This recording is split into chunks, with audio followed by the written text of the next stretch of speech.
Sir, Gulf కంట్రీస్లో మిసైళ్ల వాన కురుస్తూ ఉంటే, యుద్ధం జరుగుతుంటే బంగారం, వెండి రేట్లు ఎందుకు పెరుగుతున్నాయి? అదే ఎక్కడైనా ప్రపంచంలో అస్థిరత ఉంటే బంగారం ధరలు, వెండి ధరలు పెరుగుతాయి. ఎందుకంటే ఫియర్, అన్సర్టనిటీ ఉన్నప్పుడు సేఫ్ హావెన్ వైపుగా ప్రపంచ పెట్టుబడులు వెళ్తాయి. సో, అందువల్ల మీకు ఎక్కడ జియో పొలిటికల్ టెన్షన్స్ ఉన్నా, జియో ఎకనామిక్ ప్రెషర్స్ ఉన్నా గోల్డ్ ప్రైసెస్ పెరుగుతాయి. ఎందుకంటే ప్రపంచంలో అదొక స్టేబుల్‌గా భావిస్తారు.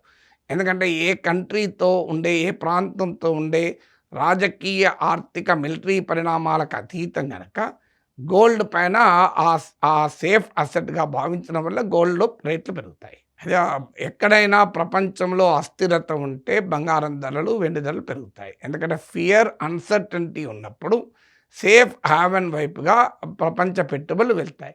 సో, అందువల్ల మీకు ఎక్కడ జియో పొలిటికల్ టెన్షన్స్ ఉన్నా, జియో ఎకనామిక్ ప్రెషర్స్ ఉన్నా గోల్డ్ ప్రైసెస్ పెరుగుతాయి. ఎందుకంటే ప్రపంచంలో అదొక స్టేబుల్‌గా భావిస్తారు. ఎందుకంటే ఏ కంట్రీతో ఉండే, ఏ ప్రాంతంతో ఉండే రాజకీయ, ఆర్థిక, మిలిటరీ పరిణామాలకు అతీతం గనక గోల్డ్ పైన ఆ సేఫ్ అసెట్‌గా భావించడం వల్ల గోల్డ్‌లో రేట్లు పెరుగుతాయి.